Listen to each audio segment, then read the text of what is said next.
the best thing that I'll ever know.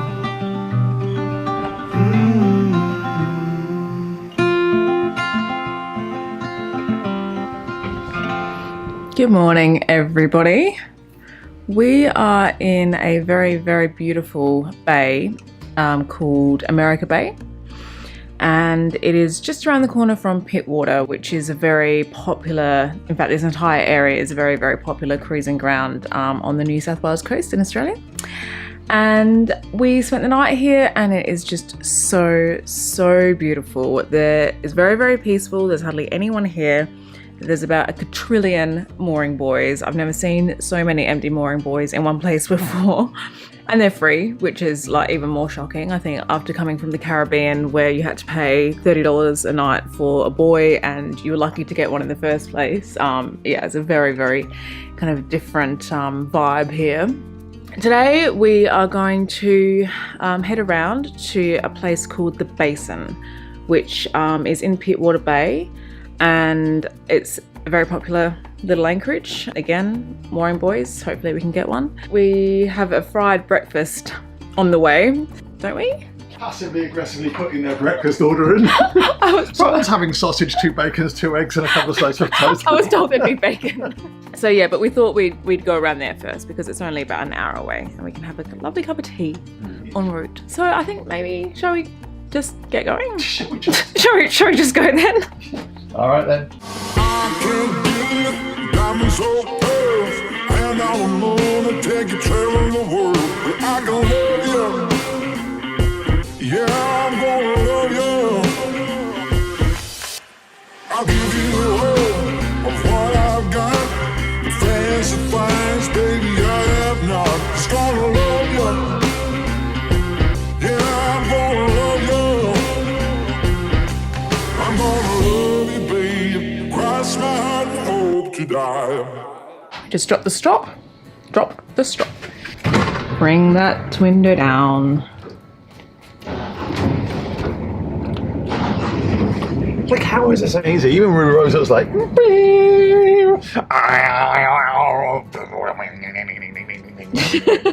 at these jellyfish. Look at that big barker. Wow, yeah, there's loads of jellyfish here. We put the drone up last night, didn't we? And we saw on the drone footage that there's like jellyfish, we're surrounded by jellyfish. Size of it. Stop swearing! Well, I can't help it. You can. That is fairly ginormous. Wow.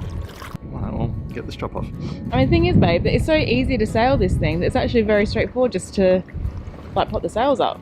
So this is easy as well, isn't it? Compared to Ruby Rose. I'm used to asking Nick to undo the sail bag and to do it up because on Ruby Rose I couldn't actually physically do it myself. I was just too short and I didn't have like the arm reach. What? Oh, my phone's still up there. Oh yeah. We put my phone up the mast to get some phone signal because this bay is like, there's no signal here, which is actually quite lovely. But we did have to, you know, we do work on the internet, so we did need some internet this morning. So we put the phone up the mast in a camera bag. Might want to get that down.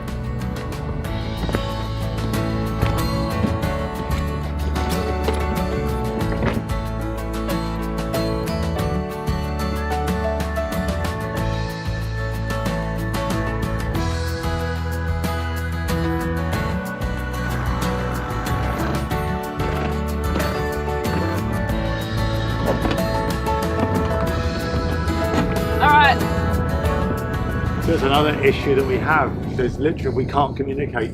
You can't hear each other. You can't. There's zero. I think that if we open the windows, yes, yeah, that will be helpful. All I would say is just for future reference. Yeah. Because you were dropping the buoy on starboard, yeah. I only ran the port engine. Oh, did you? Good, because I was about to yell at you to turn off the starboard engine. Yeah, no, I just ran one engine.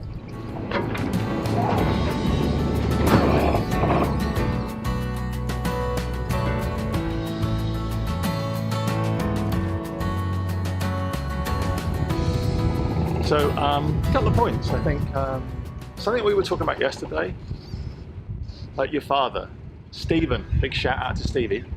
He's a surfer, and probably one of the most dedicated, obsessed surfers I've ever come across. Although I do realise that surfers are... They're all like that. Yeah, they are all like obsessed with surfing. But your dad has always said to me in the 12 years we've been together, Nick, I just need to go for a surf. Whenever he's kind of strung out and, you know, life is getting on top of him, he just wants to go surfing. Even if he doesn't get to surf, he just goes for paddle. And what I was saying to you yesterday is that we got off the boat mid-September and it's now March. And I've just felt just slightly on edge not being on the boat or not being on a boat. And I guess something that you and I both talked about is that neither of us have been sleeping well. Yesterday we did our first ocean passage. And when I say ocean, we didn't cross an ocean. We actually went, you know, and sailed on an ocean, not an enclosed waterway. And I just felt so, like, complete is a bit schmaltzy, but just like, yeah, this is what I needed. I felt like, yeah, this is what is missing in my life. Like, this is what I need. And I actually think that sailing now, because it's such, I know it's not just the getting from A to B, it's the lifestyle, but also being on a boat and kind of understanding that that's a choice that we made and we want to continue that choice. So yeah, so firstly, being back on a boat just makes me feel far more centered. And the second thing is, I've been sleeping so well. Like, I get to bed and I wake up and it's morning. And that just doesn't happen. So I feel very settled. I just love what we do. I do. I have a genuine passion for it.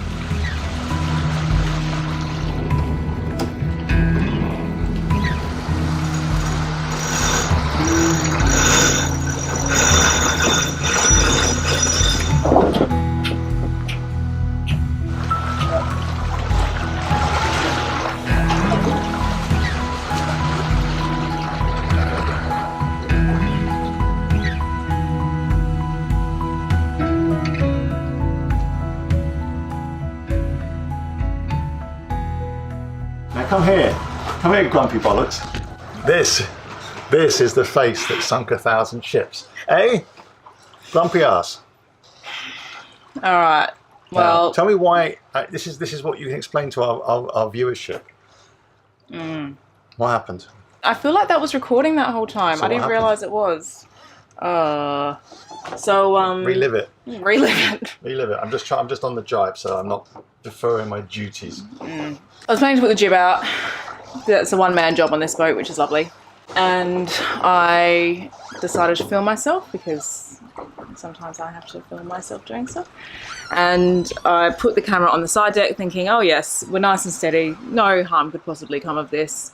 And it turned out that the microphone was not properly attached to the camera. I don't know, I caught the microphone on the guardrail, on the lower guardrail, and it just plopped into the sea. Now, you can explain to why you're pissed off with me for this. Because you're sitting there on WhatsApp. Why would you ask me that question? As our microphone carries an absolutely huge muff, it simply bobbed around and didn't sync. This gave us the opportunity for a quick MOB drill. We picked the mic up and off we went again. Happy days. Well, this is very, very pleasant. And at least we got a chance to do a man overboard drill, which was quite, I guess, helpful. Jesus. If that microphone restarts, it will be an absolute miracle. And I'm interested to know why don't you comment down below actually? Let me know if you can tell the difference in audio between that microphone, which was quite an expensive Rode microphone. Can't remember how much it costs, but a couple of $100 at least. And this microphone, which is a, I think $30 Comica? Yeah, Comica microphone. This is what we put, this is the microphone we used for like our very, very early episodes. It's when we bought our first little compact Sony camera and we popped this cheap microphone on. So yeah, let me know if you can hear the audio difference, because if you can't, then might as well save some money. But anyway, this is very, very, very, very pleasant.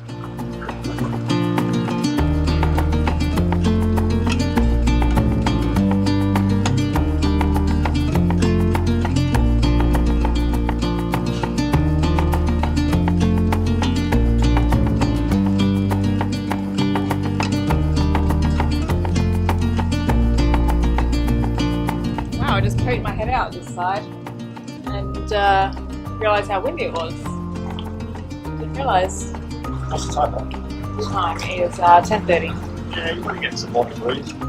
Oh no, the wind is picking up today. It's going to be quite a strong southerly today. Hence us going to an anchorage protected from the southwest.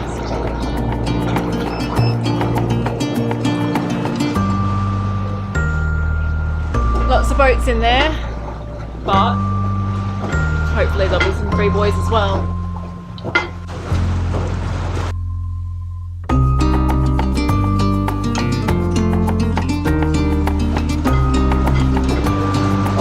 Is that a halyard? Do you want to just tighten that halyard? The yellow one's a national park one, so we can also take the yellow one. I don't know what colour private ones are. So there's a lot over there. Yeah, I reckon I'm just going to go for one of those. Go to the first one. First one, yeah. Club members only. Just pick it up. Just pick it up. We'll think about it after.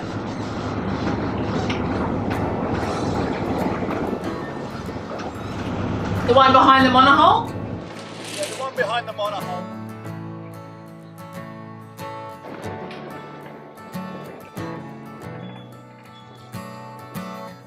We'll see how we get on with this mooring. It's yacht club only, but normally they're a little bit kind to strangers like us. Could be that we're moving later on. Either way, this is a pretty nice place to be for now. We'll get the boat tidied up and get on with it. So we'll see you all later.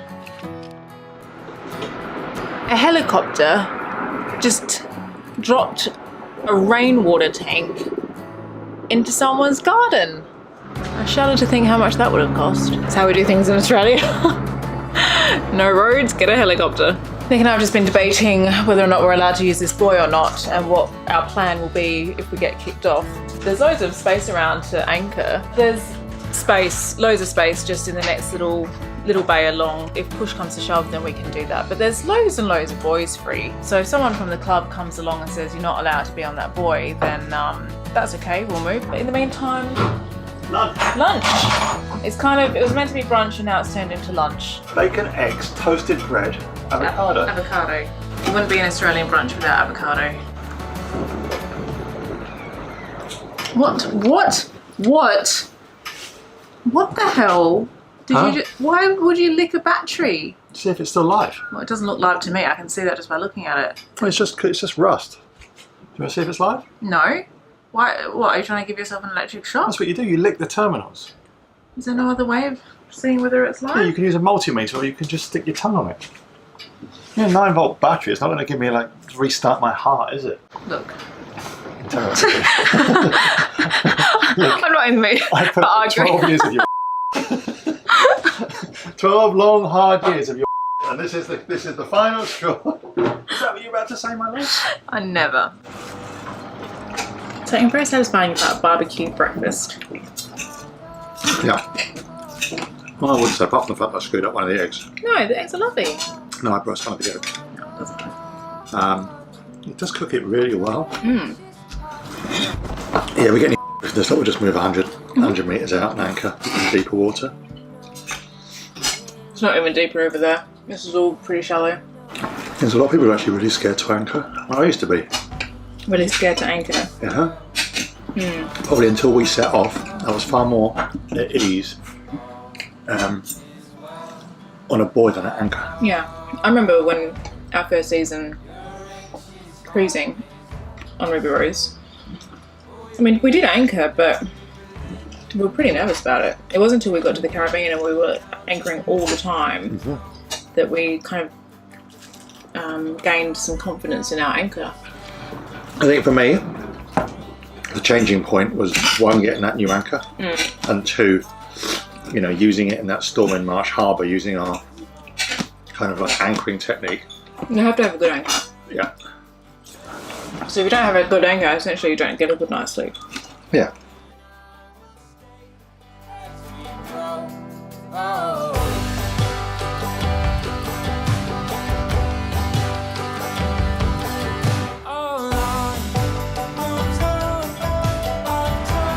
Following out the other dinghy, assuming there's somewhere for dinghies to land.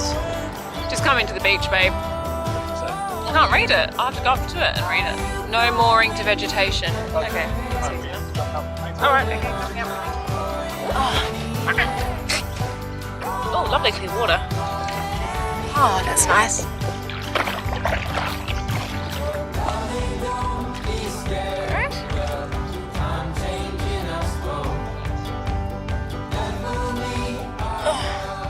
Just discovered that our dinghy doesn't have an anchor. Trying to come up with a solution. This looks absolutely delightful, and I think the tide is going out, so I don't think the dinghy is going to float away in a hurry. Oh my god, it's just like wallabies just hanging out over there, just chilling. There's one hopping around right there. It must be very useful, people. This is called the Basin, and this is a lovely little lagoon behind me. You can't get in here by dinghy because it's kind of fenced off. Just lovely. And then on the other side, there is a campground. So you can come down here, pitch your tent, and camp with the wallabies and the goannas.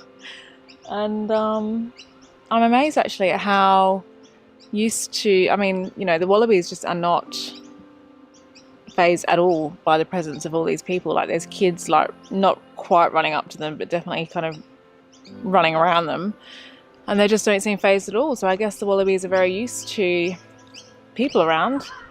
Hey Nick. Yeah, well, how much? I don't know what wallabies eat. From what I've read about Australia, they eat a lot of peanut butter. What? It's just the adverts, isn't it?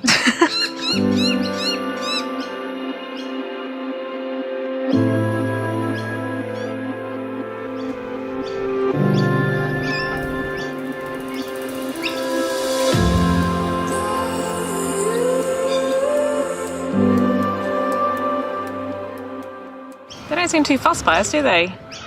No, you know, I've said this before about you Australians. You just take all this stuff for granted. Like honestly, and like we're 6 foot from like wallabies, just grazing in a park. Like I don't know, isn't it? It is nuts, but I just don't think you get it. I get it. I think that I'm excited. It excites me too.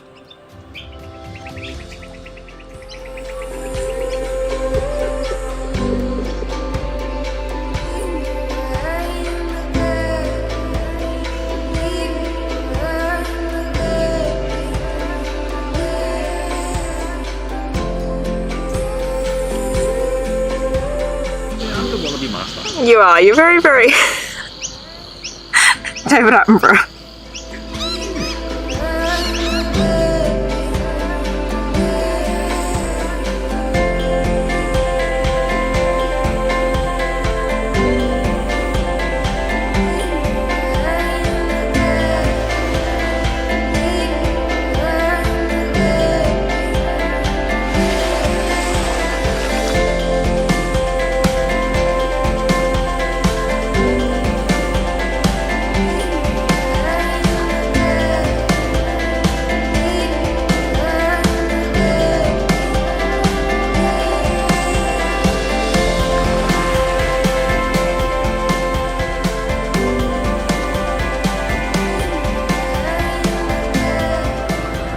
What a lovely evening. It's like loads of people fishing off the back of their boats. It's a very peaceful bay. There's a lot of people around, a lot of boats, but it kind of just adds to the vibe. I had a good day today, apart from the microphone going overboard. So I hope you guys enjoyed this episode, and I really hope that you are enjoying this series of us sailing in Australia. Comment down below, particularly if you're not from Australia, and let us know what you think, whether you're enjoying yourself as well. It's very, very special for me personally to be sailing at last after all these years in my home country. So thank you for watching this week's episode. I hope you enjoyed it. If you did, then please subscribe. You just got to click that button down there and also hit the notification bell so that you don't miss an episode. Give us a thumbs up, comment, let us know what you think, and we will see you next week with a brand new episode. Bye.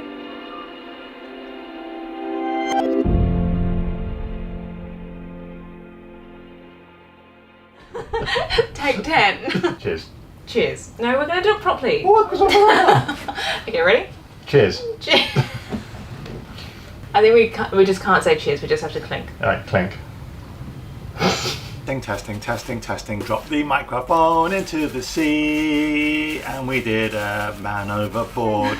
So that's because of our Listen, Eleanor had to see that. You apologise to her right now. Ooh, that's nice. Yeah, this was South Australia, man. Sort of shot up under my chin so fast I looked like a Christmas turkey. I don't think I'll be able to hear that because of the wind noise anyway.